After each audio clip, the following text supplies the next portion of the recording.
I'd like to begin tonight with the following land acknowledgement. I am a grateful but uninvited visitor to the ancestral homelands of the Coast Salish people, past and present, including the Suquamish, Tulalip, and Muckleshoot nations and the Duwamish peoples. I acknowledge the land on which I live, learn, and practice as Coast Salish land. I recognize this land acknowledgement to be only one small act in an ongoing process of understanding and opposing the systematic oppression and historic and contemporary erasure of indigeneity and indigenous peoples. We are on stolen land. Good evening. For those of you who don't know me, my name is Yvette Moy, and I am the University of Washington's Director of Public Lectures, and we are housed in the Graduate School. And I really want to thank all of you in our audience who showed up on this very chilly night and braving the cold. We really appreciate spending time in community with you. I also want to thank our friends who are watching us on live stream this evening. Welcome. I also want to acknowledge our department co-host who helped bring Dr. Martha Gonzalez to campus. That includes the Department of Gender, Women, and Sexuality Studies, also known as GWIS, the College of, woohoo, yay, where are you at? The College of Arts and Sciences, the Simpson Center for the Humanities, and the School of Music, and the Department of Ethnomusicology. Before we begin, we have a few housekeeping items. If you haven't done so already, please silence or turn off your cellular devices. We ask that you refrain from taking making video or audio recordings of this evening's talk. We are live streaming it, as I mentioned earlier, and it is being recorded and will stream on the Office of Public Lectures YouTube page. It usually takes about 48 hours for us to get it posted, but you'll find it. We ask also that you refrain from taking photos while our guests are on the stage. You will see our student assistant, Kavya, who will be walking through to take photos every now and then for social media, because if we don't post it, it didn't happen. That's what we've learned. This evening, you can come to the microphone to ask a question, or you can use the QR code right there. Thanks, guys. You can scan it on your phone, and it's called Slido. And you can upvote or downvote a question so that we know which questions are most important. When you do come to the microphone, however, friends in the audience, we do ask you to remember to ask your question in the form of a question. It's just respectful, right? Dr. Martha Gonzalez is going to be introduced by the UW professor in Gender, Women, and Sexuality Studies, GWIS. And she holds an adjunct position in the School of Music in the Department of Communication, Dr. Michelle Habel-Payan. But as Dr. Michelle Habel-Payan makes her way to the stage, I want to invite you in the audience to take a moment to introduce yourself to the people around you. Say hi.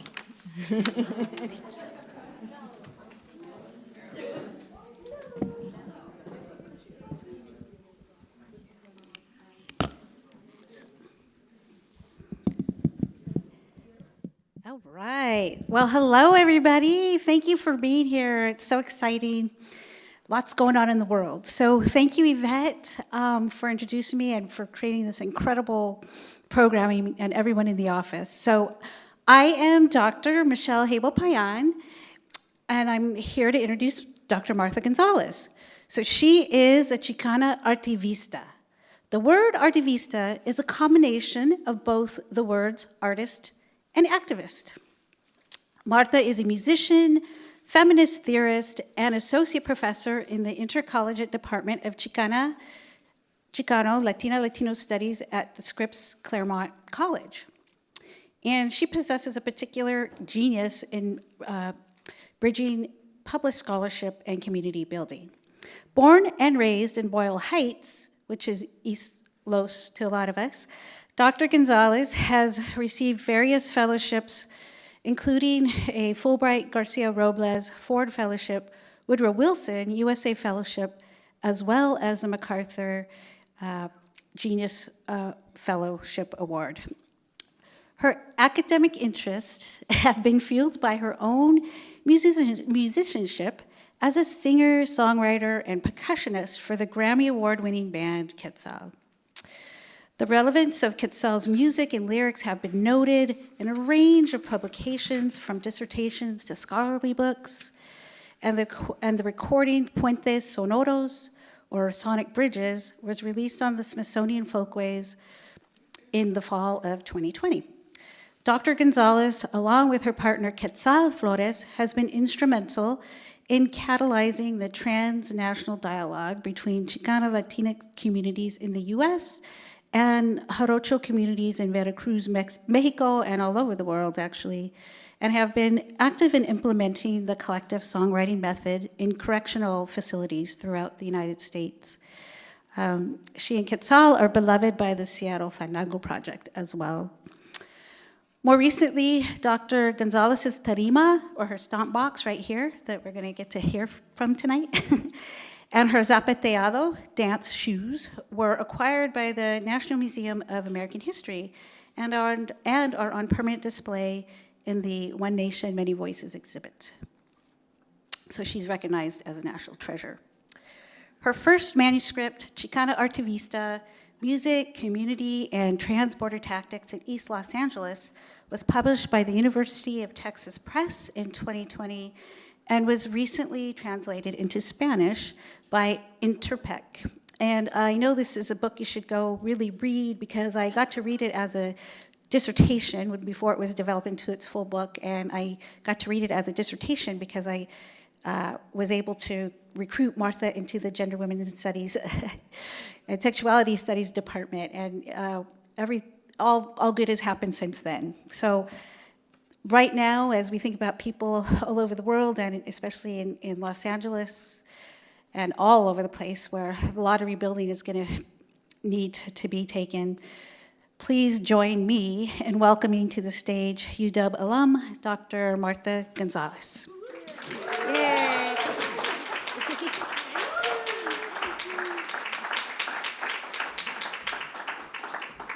Thank you so much. What an honor. And I'd like to invite up here my partner in crime, in life and music, Quetzal Flores. Thank you, Quetzal. Give it up for Quetzal. And of course, Yvette Moy. Thank you so much. Kate Golden and UW Public Lectures. Thank you, thank you, thank you. Also to my mentor and academic comadre, Professor Michelle Habel Payan, and of course the G-Wiz department. So it goes like this.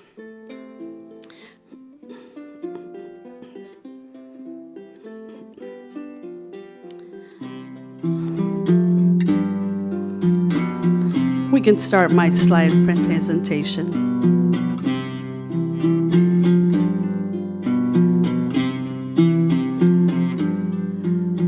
Si quieren saber mi nombre y también mi apelativo, Martha Gonzalez me llamo y en Los Ángeles vivo.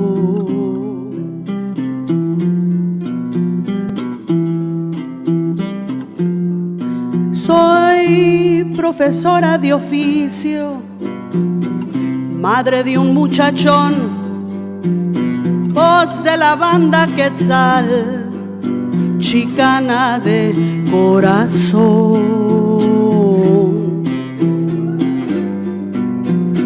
Una. All right. For some reason, we can't see my first slide. Am I right? Up here? Okay.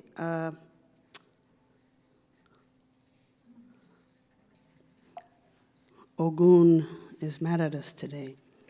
Let's see. We tested this and it worked. Oh.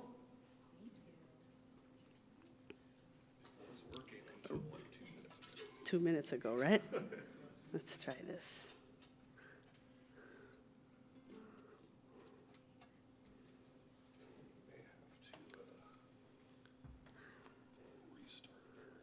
There it is. Oh, there was.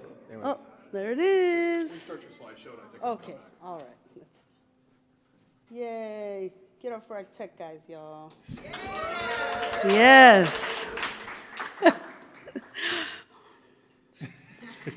Since childhood, my life has been marked by music. Music in the home, music on the stage, music in community. From lullabies to rehearsed and stage performances, music has been the greatest tool. I've been blessed with the love of music to not only console my anxiety and worry about life, but it has also been the tool that I've used to dream, to celebrate, and create my own reality. In this way, the entirety of my work is based in and around the cosmology of music. Music as universe and constellation, and the infinity of ways that it can be harnessed to engage life in all its beauty and challenges. A song as a story, archive, or a song as process. As a graduate student at the University of Washington, beginning in 2008, I had the privilege to delve into reflecting on these practices. As I read many books of the great minds and the vast theories and methods, song lyrics always resonated. There was always a song I heard in my mind or a lyric that reminded me of said lesson. The poetry in songs and how they comment on or can become culture. Songs as commentary, songs as archives. So this talk will thread songs and embedded archives to explain the work that I do, that we do. For songs are a material trace of a people's history. And so back to the beginning, I am the daughter of immigrant parents from Guadalajara, Jalisco. Born into responsibility, I was raised by a single mother that struggled to raise 4 children on a second-grade education. And like many, her journey to this country begins with sacrifice, with migration, for family. And so it goes like this. The song is called Pillow People.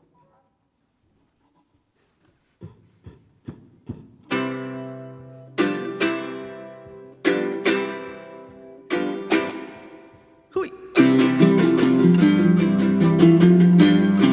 Síguele.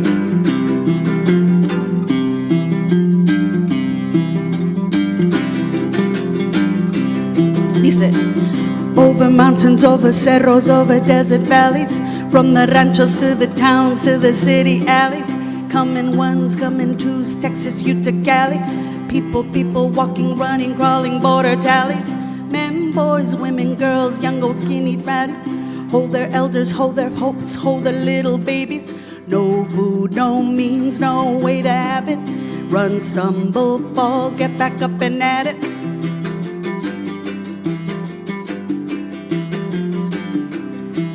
Yeah, make the plan, pay the man, truck it, walk it, run it. Under moon, under radar, make the dash and gun it. Touching down, get to town, washing, working, mowing. Taking heed, filling need, sending lana, knowing that you need, filled by greed, past and present sowing. Other ties, US lies, co-intel and broing. The more they come, build, challenge, states of law and knowing. What is seen, what it's moving, there is no destroying. And if you've heard this story, you know more pain than glory. Oh, pillow people. Whoa, dreaming people. Dreaming dreams, prayers slowly lifting. On the pillows in the valleys, on the vestia drifting. Milagros, santos, nichos, luck, elder persinadas. A safe return, a miracle, new peregrinada. The oracle said miracle, yeah. It's a pinnacle, yeah. The oracle said miracle, yeah. Dreaming is the pinnacle, yeah. And if you've heard this story, you know more pain than glory. Oh, pillow people. Oh, pillow people.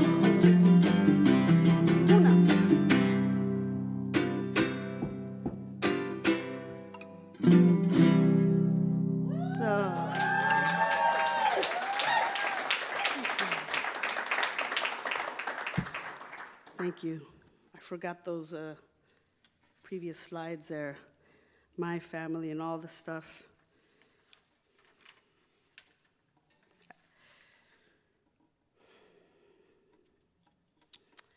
So I arrived to academia with an extensive body of work as an artivista, or an artist and activist and public intellectual. As a member of the band Quetzal, I began to identify as an artivista in the late 90s. A conflation of two words, artista, artist, and activist, activista. Artivista signals more than just an identity. It signals to process. My scholarly interests have been fueled by over 20 years of experience as an active music practitioner and community musician and activist. In this way, I follow in the footsteps of women of color artists, activists, scholars, who both produced and theorized their own cultural production. People like Gloria Anzaldúa, Judith Baca, Coco Fusco, Audre Lorde. I've been invested in building the language around what I do as an artist, scholar, and community activist through various participatory music methods. And I seek to make these roles and methods legible to the academy as I live them seamlessly. Ultimately, my goal is to fundamentally challenge the, quote, Eurocentric masculinist criteria for methodological adequacy. In graduate school, I found myself in the wonderful Department of Gender, Women, and Sexuality Studies. Like many scholars in my field, I realized I did not wish to uphold colonial inquiries, but rather move towards a different way within the academy. Colonial legacy is embodied, and we have adopted so much that we often don't question. Therefore, the decolonial must involve not just the mind, but the body as well, and the spirit that connects the two. As Laura E. Perez states in Eros, Ideologies, Writings on Art, Spirituality, and the Decolonial is, quote, intensely embodied, personal, psychological, and spiritual practice, alongside cultural, economic, and geopolitical work, end quote.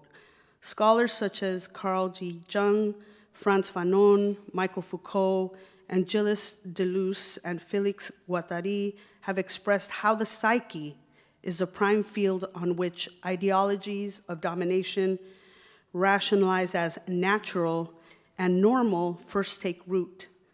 Decolonial thought and practice seeks to understand, move beyond, in a word, to heal the wounding caused by the dehumanizing, fragmenting effects of the racism, sexism, homophobia, classism, patriarchy, and human centrism that we inherit through the histories of colonization of the Americas as elsewhere in the third world.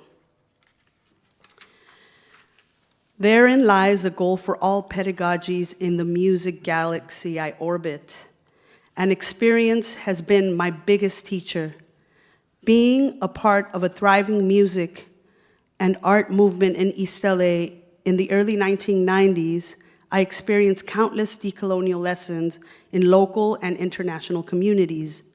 One of my most influential and transformative experiences took place in 1997 in the mountains of Chiapas, where my partner Quetzal and I, along with 120 other Chicanos, experienced a 5-day cultural encuentro. This is where we first experienced the early beginnings of the collective songwriting method. So, take a look.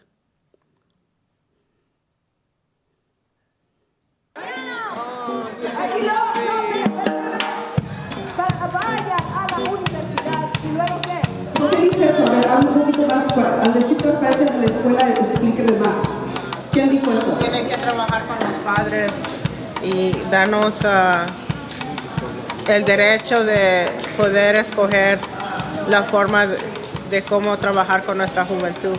Collective songwriting really brings the community in to do the work of music. It really brings them in to engage in that process. And by having them be a part of that process gives them a sense of ownership to the ideas, to the discussions that are taking place while they're creating music, as a way of articulating something beyond what's written on paper or what's being suggested by somebody else. This is something that music allows them to create for themselves. And I think that has been the most powerful thing to witness in every one of these spaces. Este evento fue maravilloso. maravilloso iluminarte porque me iluminó hasta ser como compositora de canciones. Fue algo muy divertido, expresivo, en donde podemos transmitir sobre el arte, sobre la educación, sobre nuestros derechos, y esto mismo que aprendimos vamos a transmitirlo a nuestros hijos y a nuestra comunidad. We've had workshops on DACA DAPA in deferred action. We've had workshops on the local control funding formula. We've had workshops on Boyle Heights for youth and youth advocacy in general. We've had workshops on Prop 47 and reduced sentencing. We've had workshops on restorative justice. So we've done a lot of work and put a lot of, have invested a lot of time and energy into this idea of collective songwriting. The band Quetzal and individual artists that are part of that collective have really been working from a place of deep heritage and community aesthetics and values, and exploring a lot of different kinds of music, and also a process that is part of all kinds of traditional arts, a process that's rooted in community.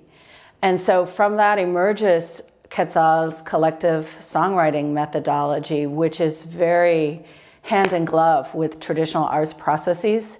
And so it was very natural evolution for ACTA to be able to take advantage of these artists who have a lot of experience in this methodology and to bring that to a larger scale in Boyle Heights. Collective songwriting as a method and the ways in which Chicano artivistas implement it in community has roots in the Zapatista movement. The Zapatista movement is a movement that really identifies autonomy and self-determination for communities in struggle. A group of Chicano artists, activists, went to Chiapas and studied these methods, and the musicians studying these Zapatista methods developed the collective songwriting method, along with a very important figure in the movement, and her name is Rosa Marta Zarate. This is coming out of a Chicano tradition, Chicano community that has been doing art and activism for many decades. It's part of the ethos, part of the fabric of the Chicano community. And so collective songwriting has now become a very important piece of that fabric that not only establishes a space where a community can have a conversation through the composition of a song, but that artists themselves have a space at the table for social justice and organizing.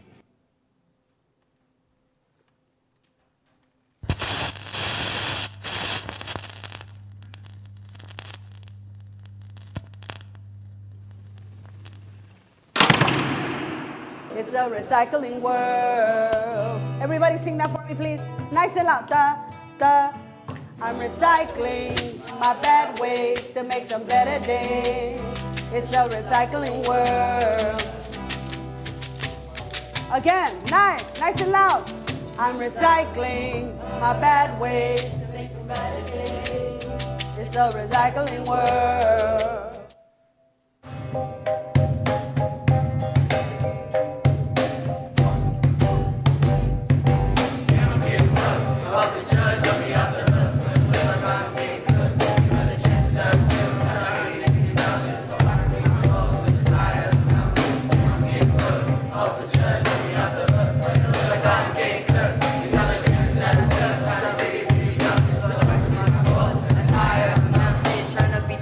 Looking at my mama's face, man, tears in her eyes. Asking God, why did he do this to me? This is playing like a movie. Stuck in the sand, trying to find another plan. Am I gonna be that bum man, kicking that can? I'm trying to be a grown man, handle my priorities as a young teen minority.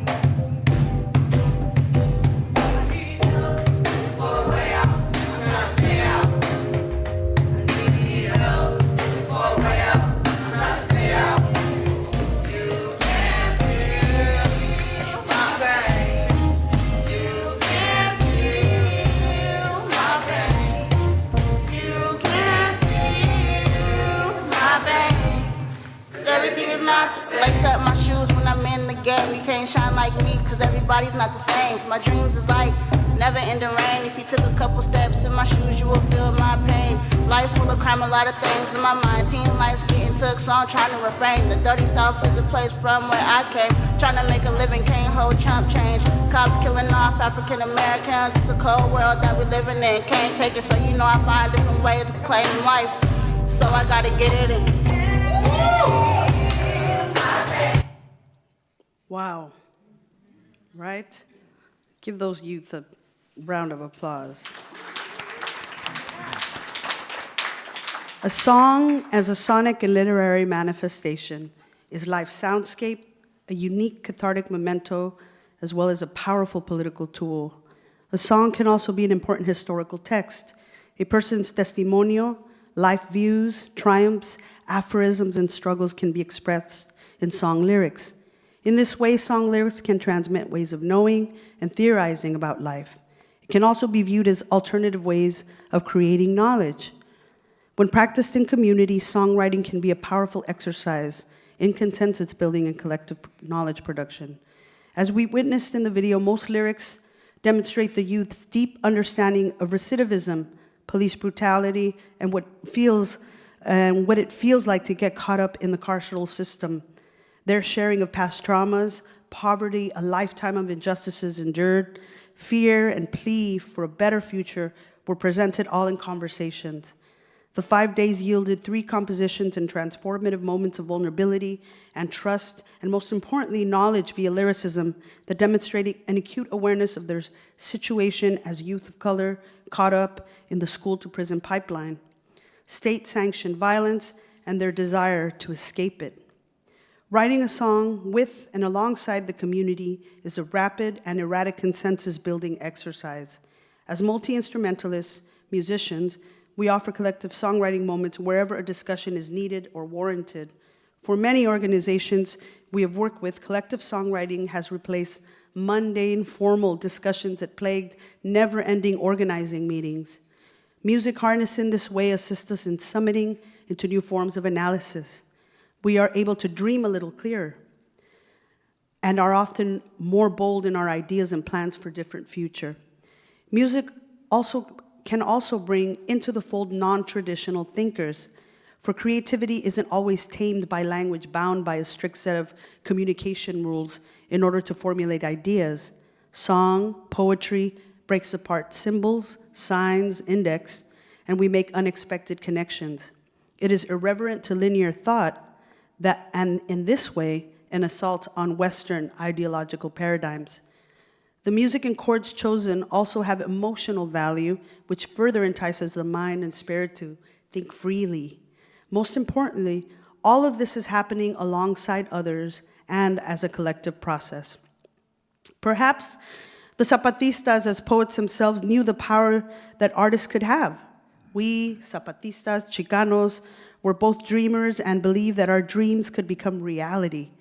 At present, we facilitated hundreds of workshops and community meetings, K-12 classrooms, parent groups, immigrant organizations, colleges, universities across the country, correctional facilities, detention centers, music festivals. Over the years, and in order to be more effective facilitators in this process, we began to refine and note best practices while facilitating. We learned that art is more than decor or adornment to the real thinking and policy making that yields cultural change. There are various examples at present that have been documented where governments looked to artists for guidance.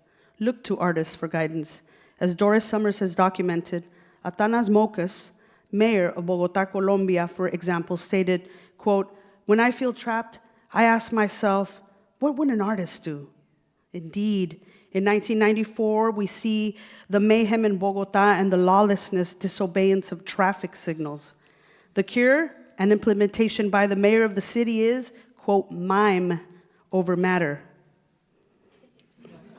He employed mimes rather than traffic cops to beckon the public to obey the traffic signals and thus the safety of pedestrians. Summer states, quote, "One important lesson that we learned from Mocas is that without pleasure, social reform and political pragmatism shrivel into short-lived, self-defeating pretensions." As Schiller stated, quote, "Pleasure and pain are the only springs that set the instincts in motion," end quote. With the Encuentro experience embodied, shortly thereafter we encountered son jarocho and how this participatory practice can yield important discussions. A couple more of slides from the Encuentro, a very young us. So here is a son jarocho, one of the many sones in the repertoire.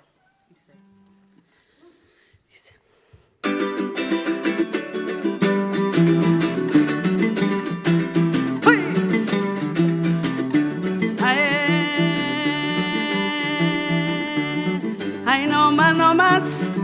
Ay, no más, no más. Ay, no más, no más. Ay, no más, no más. Rascando para empezar. Yo a los dioses les imploro. Yo a los dioses les imploro. Rascando para empezar. Ay, no más, no más. Ay, no más, no más.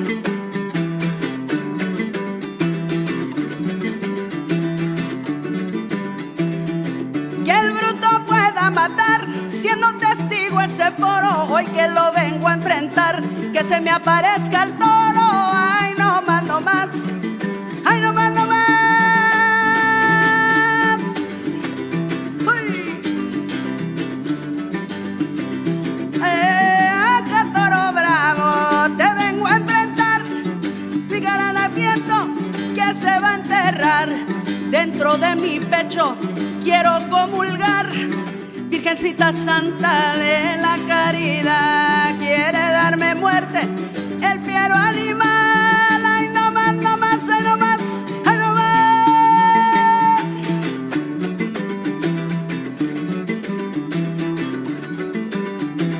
Uy. Una.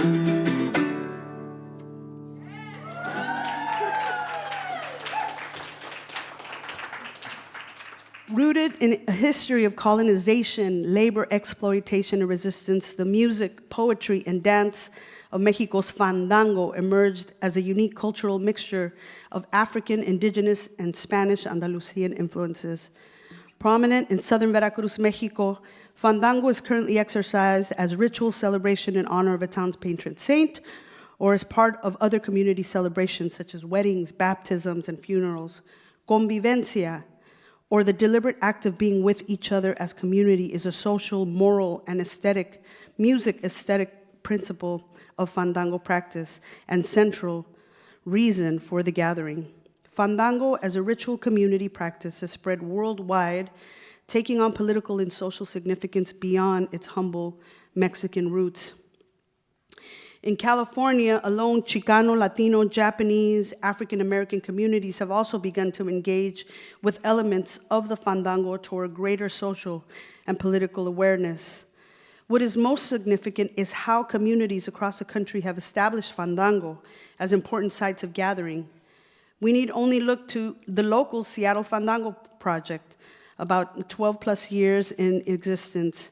For fandango, and particularly the convivencia, or the conviviality inherent in the practice, is able to inspire and or instigate dialogue and critical consciousness among its practitioners, which can lead to greater analysis of a person's community, life, and their respective emotional, economic, spiritual, and health in society. Fandangos are ephemeral, yet important conscious-raising moments, but the music has also yielded important collaborations, such as Entre Mujeres and Fandango Obon, where we explored the social, but also the sonic relationship and the desire to elevate women's expression and voice of dissent in the translocal movement. Rarely do we think of art, music, and culture as something that all of us have a right to do and do in community. Entre Mujeres was important because we collectively created this together. For a lot of the women in this project, it sort of brought them out of something that they weren't necessarily used to doing. They challenged themselves and how they conceived of music in their lives. Esta nueva educación que es parte de este proyecto de proyectar dignidad del trabajo de la mujer, ¿no? O sea, que la mujer puede tocar un instrumento, que la mujer puede componer, que la mujer puede hacer aportaciones, ¿no? Es parte de la transformación para este siglo, en donde el hombre, pues ya también ahí tiene que aprender a practicar así la equidad de género.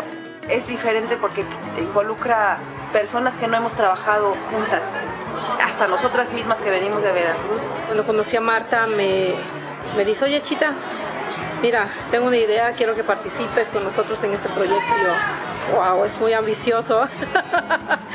The lyrics, the messages, the music itself, the way it felt, it really defines when women come together making music, how deep it can be.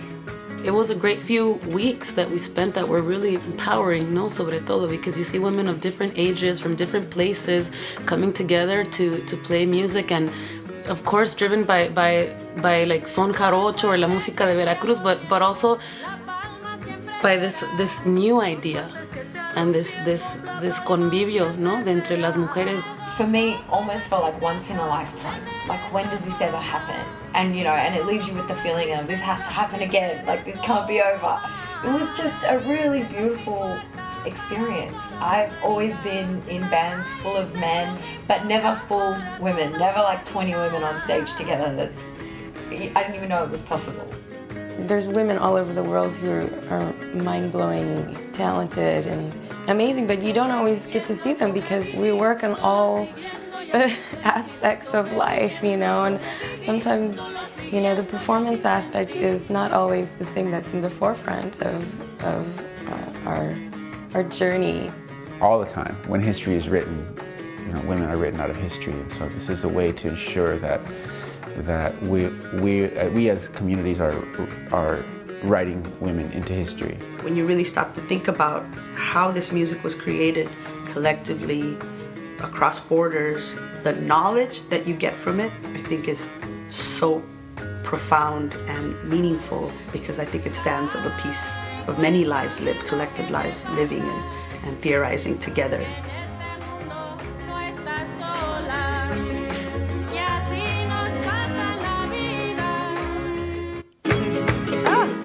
There's a short documentary about that online. But we're going to share one of the songs, a short piece of a song that's called Chispas, and it's a song about the roots of slavery in both the blues and the son jarocho.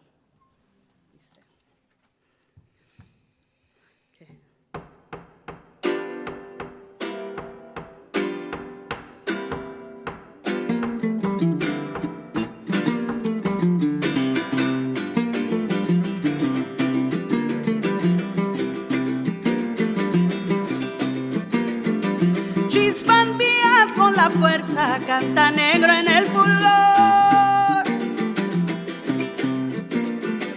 Con tus brazos de piel tersa quema el sol, brilla el sudor. El sonido se hace canto, surge en la repetición. Sobre fierro calma llanto, martilla su corazón.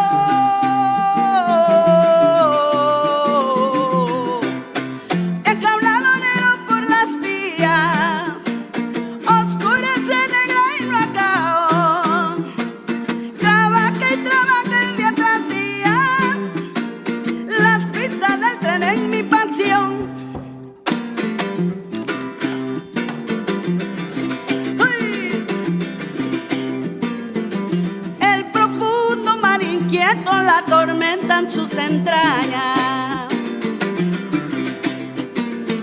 sufrimiento, mil maltratos, la vida que lo engaña. No hay brazos que lo arrullen, ni labios que besará. El negro ríe y canta melodía que sanará.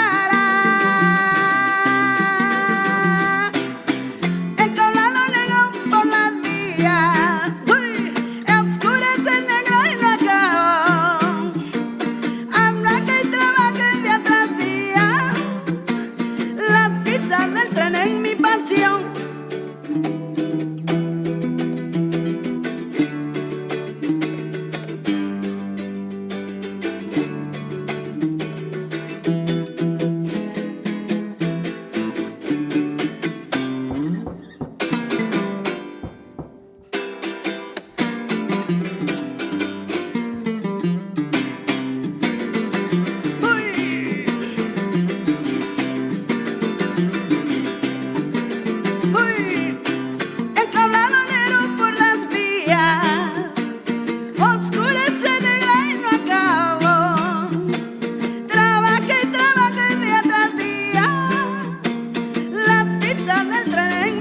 canción.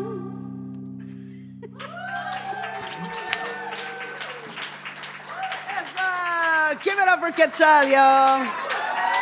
Holding it down. These practices are what Laura E. Perez might call eros ideologies. Quote, ideologies that center eros, or love, in positive relationships of interdependence and identity with humanity as a species that shares a common life force with the rest of the natural world. Eros ideologies are plural. Just a little piece of another project that revolves around Fandango.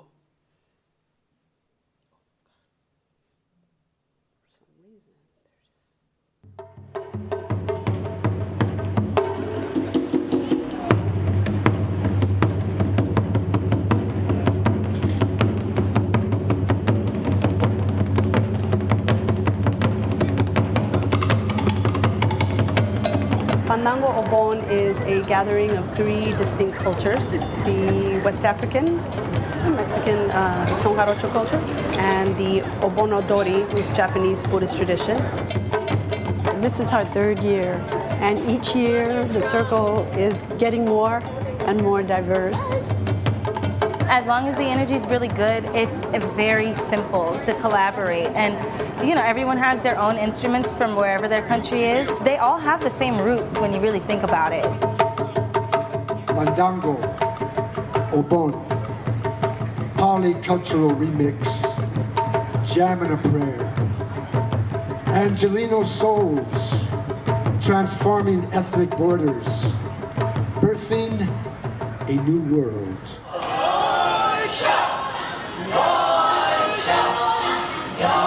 We're building an idea that it's a good thing for people of different cultures to come together, to convene in a way that's maybe unusual, actually, because they actually get to participate in another form that's different from theirs, but then they can also see, oh, you know, there's similarities about this too. We want people to feel comfortable crossing borders into other communities.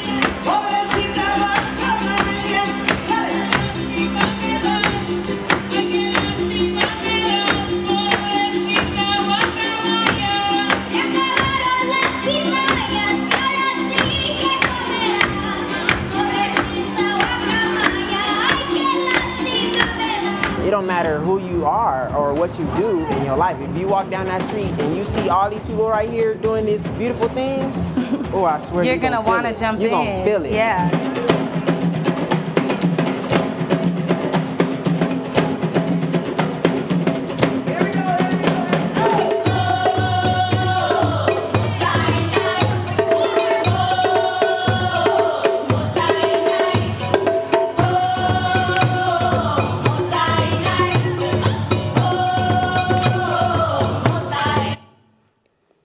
To quote, big hand for Nobuko Miyamoto, y'all.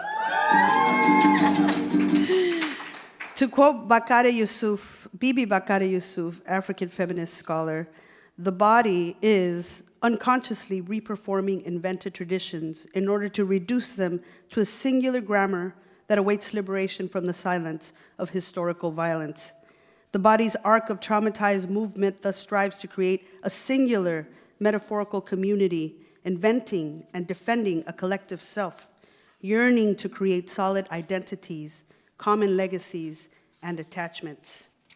Led by Japanese-American artist activist Nobuko Miyamoto, Fandango Obon is a dialogue between three communities, and now growing 4 communities, 5 in the greater Los Angeles area, the Japanese Buddhist community and Chicano Latino Fandango community as it started. It was what jump-started it, but there's many more now. The Fandango Obon deliberately centers circle dance, music, and poetry in order to build and inspire our respective and collective communities. In this way, Fandango Obon has been an important creative process that has generated practice meant to instigate dialogue in community pertaining to ecology, gender, race, class, space, nation, citizenship, and memory. Furthermore, Fandango Obon is consciously composing choreographing shared repertoire meant to archive these discussions and in order to foment this cross-collaborative practice, which is ultimately meant to outlive the founders. Again, music as a malleable tool. I am in my 11th year at Scripps College, and I continue to implement these kinds of practices as an associate professor. And I have published my first book, which has been translated into the Spanish language just in 2024. And I just finished 2 years as a Scripps Humanities Institute director.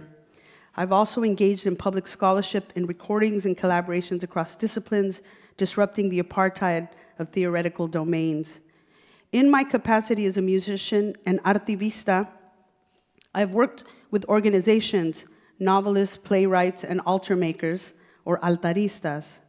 And the goal is to create, to reflect, to write, and document the repertoire and the archive, whether it is to publish on paper, release vinyl, and have an accompanying website, for example, in memory and return. Is a vinyl music project with David Hidalgo, a reflection of 4 generations of East Los Angeles residents reflecting on the city and all its changes. The LA River, the streets tied to 4 different family histories, joys, and struggles. Coupled with this album, we are building out a website and various videos that explains the project and the important intellectual and historical work it does. The vinyl would be sold on site, yes, and perhaps there's an opportunity to book the project from time to time, but more importantly, I want the website to serve as a place for educators, music lovers, and the general public to go and learn about Los Angeles through Angelino expression. Learn about it through the album and the various readings and art expression that we will recommend, and reflections by scholars and community members. The other projects that we've been working on, yay, well, there's a movement. It's David Hidalgo, myself, Tailana Enomoto, Juan Perez, and my son, Sandino Gonzalez Flores, and Ofelia Esparza. But we're also, I'm working with Virginia Grice, and I'll just play a little quick video about what this project is rather than hearing me talk about it. Riding the Currents of the Wilding Wind is a concept album. It's a performance lecture, and it's also a theatrical concert. This work is inspired by the writing and the text of Elena Maria Viramontes, and so mostly I'm thinking of and conceptualizing how to adapt it for the stage. We've been making this project through a series of workshops. We were invited by the Center for Imagination in the Borderlands to be here at Arizona State this week. My role is to really not just contribute creatively from an original standpoint, but also by conducting collective songwriting workshops in different sites that we visited. The role of collective songwriting as a method is really about making sure that we're taking stock of the community and how they've been affected by gentrification or land displacement, something that is very central to the project in and of itself. Virginia Grice and Martha Gonzalez are Matekia Fellows, and that fellowship program uses a Mojave word, which means to gather people from across varied and wide lands. And it's really important that we use some of these value systems, these indigenous knowledge systems, which have a lot of tried and true methods for gathering people to create and to make and to be alongside one another.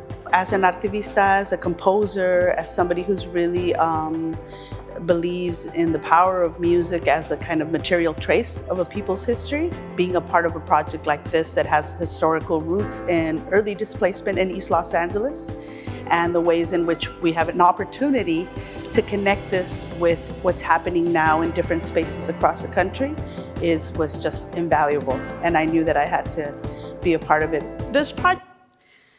So I won't, so we have very short time, right? 5 minutes? Oh, 5 minutes. Okay, I'm not going to go through the rest of this, but as I finish reading this, I want you to see images of my beautiful Los Angeles, which is a lot like beautiful Seattle. Very different. But I just want to say that, without, to quote D.G. Kelly, without new visions, we don't know what to build, only what to knock down. we not only end up confused, rudderless, and cynical, but we forget that making a revolution is not a series of clever maneuvers and tactics, but a process that can and must transform us. Imagination and hope take courage. It is a doing when there seems nothing left to be done. Activities that generate hope is what we must engage in now, more than ever. I believe it will help us connect to each other, and together we can summit into new forms of analysis. Activists and intellectuals Gustavo Esteva and Suri Prakash use a phrase to describe the significance of hope in grassroots communities. They state that to express having hope in Spanish is to, quote, abrigar esperanzas. That is, abrigar is to shelter, to protect, to keep warm. As Esteva and Prakash observe, people at the grassroots have little expectations in the system, therefore hope is golden. They continuously nourish and protect these hopes. In this new regime and the sweltering ignorance that looks upon us, we must not lose hope.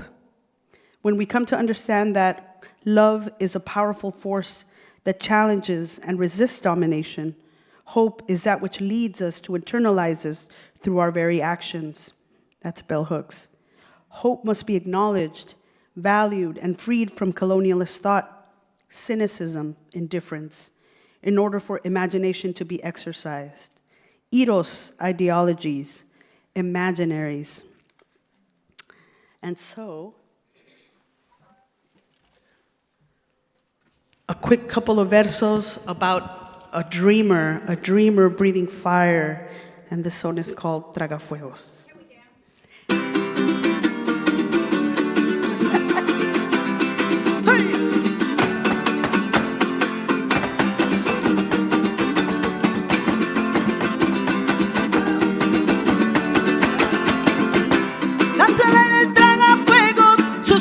Por la noche, ay, sus sueños por la noche, marca el sueño que ilumina ese oficio entre los coches, ay, ese oficio entre los coches. Fuego, fuego, la lumbre y su dueño, en cada pecho de lágrimas, risas y un sueño. La lumbre y su dueño, en cada pecho de lágrimas, risas y un fuego, fuego, fuego, fuego. El hombro de la sombra va para un man humilde ser, toreando bestia de ciudad, nos brinda luz para ver. Fuego, fuego, la lumbre y su dueño, en cada pecho de lágrimas, risas y un sueño. La lumbre y su dueño, en cada pecho de lágrimas, risas y un sueño. Fuego,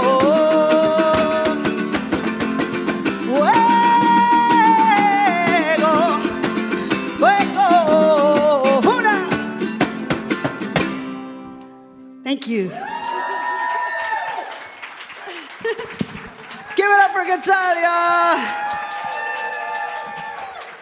Sorry, I think I went over. But please, give me some questions. Let's talk about this. One from the, well, several from the side of co-creative acts and participatory actions across sectors can be messy work. How do you manage the messiness, both collectively and personally? And you rock. Oh. Well, it is messy. And I think that when we say community, oftentimes we expect that it's always harmonious. And that's just not the case, right? Community is like family. It's messy, right? There's a lot of conflict sometimes, right? But I think that the more we spend time together, and sometimes it's practices like these that sort of alleviate a kind of tension, right? That where you can have a conversation, but you can also enjoy something together, right? Where the tension in the room doesn't have to be the only thing in the room. There can be music, there can be good energy that transpires, and I think that that's helpful. That can only be helpful, right? Especially when folks refuse to go to therapy, you know?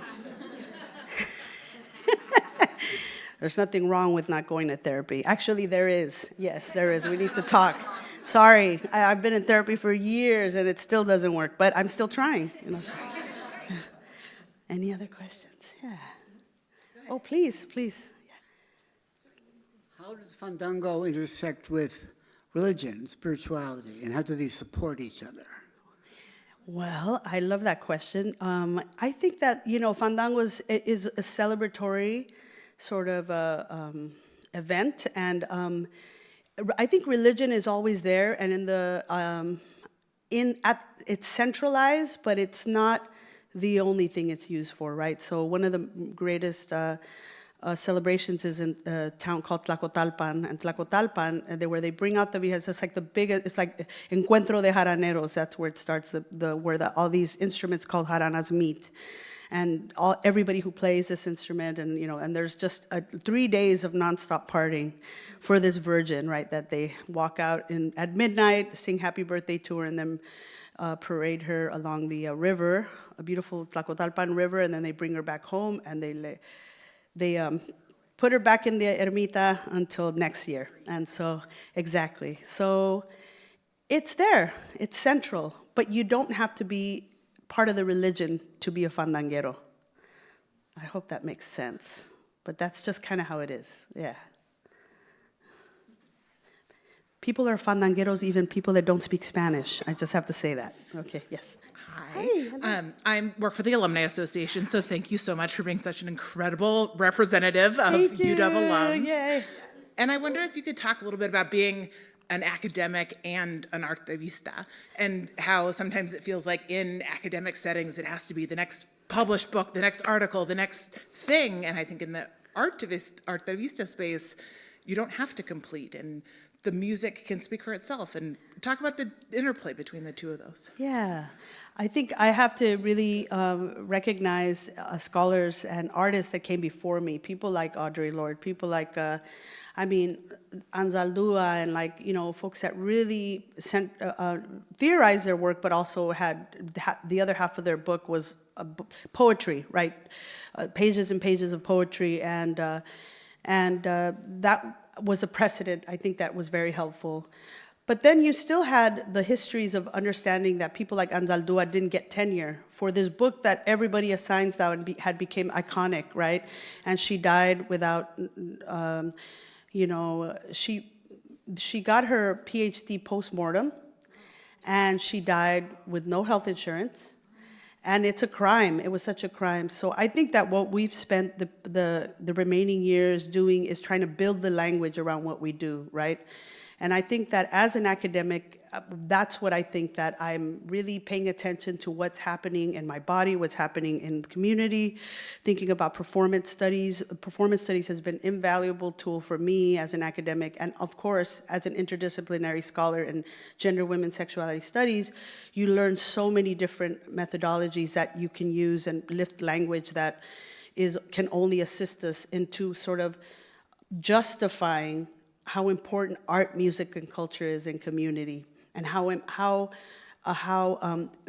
invaluable it is to knowledge and knowledge systems, right? And so I think that's what I'm mostly really paying attention to when I'm really kind of putting more of my academic brain on. But then at the same time, I don't want to feel like up here, right? Like, as you can see, I'm still working out the back and forth, back and forth. And that's something that I'm willing to do because I feel like it's part of who I am, and I don't want to give up the music part. I like to sing in the middle of my presentations, if only to wake people up, you know what I'm saying? It's like, wake us up! All right, put that shit down and then start talking again, right? So that's kind of the idea, right? And then if somebody's nodding off, they wake up like, oh, okay, right? And at least they pay attention to the next little bit, right? But yeah, it's sort of like that part, the presentational part. I think I've become more confident in doing, and then shifting, and so I'm trying to invent my way of just like going back and forth. And you know, the person that really inspired me, and when I first saw her, and then I performed, and then I saw her, I found out that she was an NYU professor, was Anna DeVere Smith. She's a theater and a playwright, and I was just blown away by her. I was like, that's what I want to be in my field, right?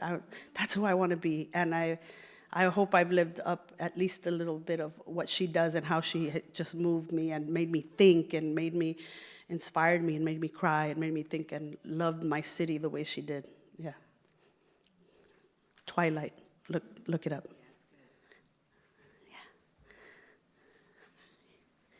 Thank you so much. I have enjoyed both nights with you so far. I have a question about being a BIPOC individual who is rooted in culture and, you know, community and family and earth-centered practices, spiritual practices, and moving into the academic space, which is culture shock. And really what I'm interested in hearing from you is what kind of tips or guidance would you have for somebody who is in early career academia, who is navigating these spaces that are so starkly different and really, you know, can show up as another way of colonization for us? Yeah, I think that, and what to look for. What are the lights that we should move towards? Yes. Oh, what a great question. Thank you so much. You know, I would not have survived academia and what was being thrown at me had it not been for the Fandango project. Like for the community that I found in the Seattle Fandango project, you know. And the crazy part is that I talk about it like it's a project we started and as if it were really intentional, and it wasn't. It was an act of self-care because we were so lonely here. We came from such a big community and big families and community in Los Angeles that when we arrived here in Seattle, you know, we experienced, I guess people named it, I didn't name this, but somebody said the Seattle Freeze or something. And everybody's really nice. I can't say that people were mean to anything like that, but people were sort of like, oh, we should have a meal sometime, yeah. And then it wouldn't go past that, right? And we were sort of like, I'm not saying that I needed to be in somebody's home right away, or it was a very different way of relating. And I don't know if it's the cold, I don't know if it's the light, I don't know what it is. It's a culture, right? And I understood that immediately when somebody named it. I said, okay, and it wasn't. And so anyhow, we started we started saying like, hey, you guys, do you play? Do you remember? Like, there are some people here that we started playing with. Eduardo Sierra was here, he's in the back over there. And Iris Viveros, who's now at Gender and Women's Sexuality Studies alumni as well, doctora. And so, you know, we started getting together and just playing together, playing music together. So the short answer is community. And reminding myself that this was not the most important thing. I love you, UW, but it was not the most important thing, that there was a whole life that I couldn't let go of, there was a way of being that I couldn't forget. And whenever that got really hard, that we went into this, and then there were people in the academy that was like, this is great, what's going on? You want to teach it we'll give you one of these classrooms. And we taught the entire time free. Like the UW got a lot out of the Seattle Fandango project, and at present, the SFP is also being very deliberate about like, hey, don't take credit for what we are doing here in community. So that's also really important, right? So anyhow, it's just, I say that the light is community, and then networking, also building community within the system itself with other like-minded people you can talk to. And then together within your field and maybe outside of your field, because sometimes the field, I'm not quite sure what field you're in, but it could be like horse blinders, and there's just one way. And I really believe that part of the decolonial project in the academy is to bridge across disciplines. Because, I mean, it's so ridiculous that we compartmentalize our learning, our entire schooling, unless you're in an experiential learning as a child. our entire learning is compartmentalized. And it's only until grad school sometimes, and even then, that we are required to think across or to think big and come up with a project, but we forget that life is interdisciplinary, and we need to utilize all of us in all the ways that we know and the communities that we're a part of in order to, bring ourselves to some kind of success, our definition of success in our practice, Thank you.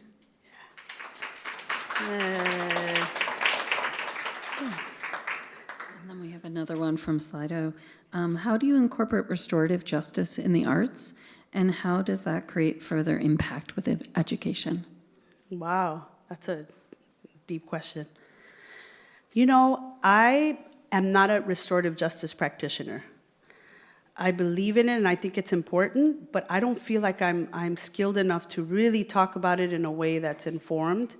I think people are throwing around the word a lot and really not practicing restorative justice. They attack each other on social media and they talk about restorative justice, but social media is not a place to restore justice. I think that it has to be done in the present, in community. It has to be done not audience-based spectacle, and I think that's a real disservice to the people that are really doing it, And so I feel like I can't answer that question really. All I know is that I know what art, music, and culture does for me. I've seen what it's done for some communities. I also see when there is conflict, sometimes I don't always know what to do.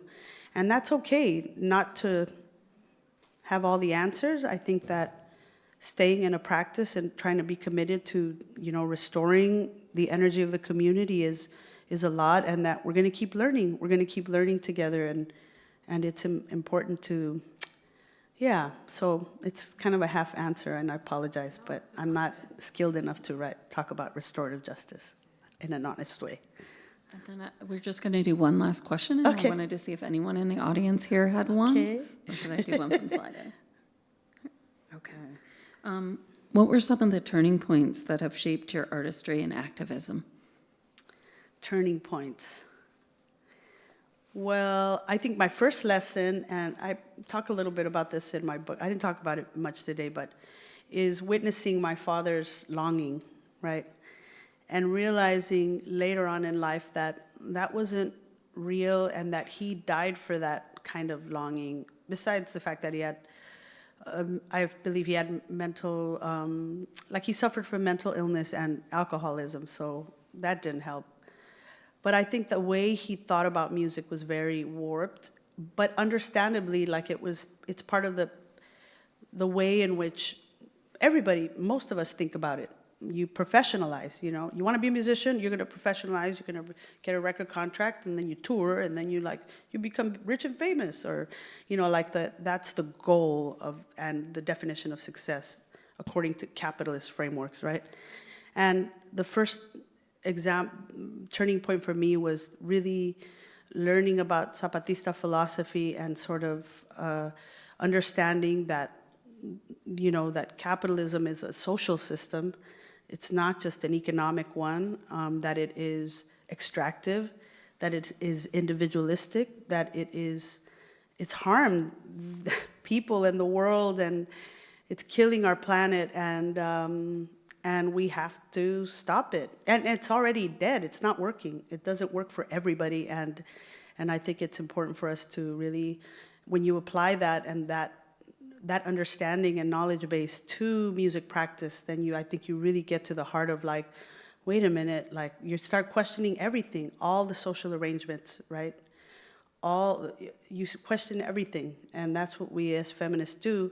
We question power, we challenge it, and that's something that we have to stay with, and everybody does it with the tools that they enjoy and they love the most, and for me it was music, being in community and continuing to learn from people and building communities and connecting with communities around the world, or as much as I can, and then bringing my son to it, and hearing him theorize himself about things and challenge us, and and so that's been it. I think the community, and then becoming a mother and realizing how important what we've been doing, how important it is, and how he sees it, and how he's been impacted by it. He was in some of those videos singing his little heart out, and he was at our concert as well, and so I'm very proud of the fact that my son understands that language.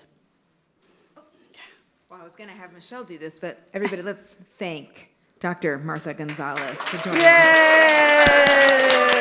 Thank you so much. Thank you for your patience. Thank you for being here. Thank you. Thank you.